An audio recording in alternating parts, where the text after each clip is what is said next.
காடுடைய செவியன் விடையேறியோர் தூவெண்மதி சூடி தோடுடைய செவியன் விடையேறியோர் தூவெண்மதி சூடி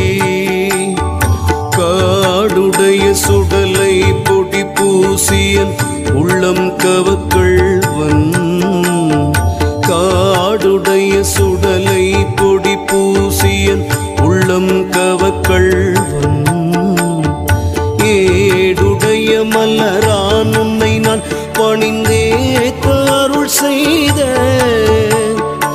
ஏடுடைய மலரான் உன்னை நான் பணிந்தே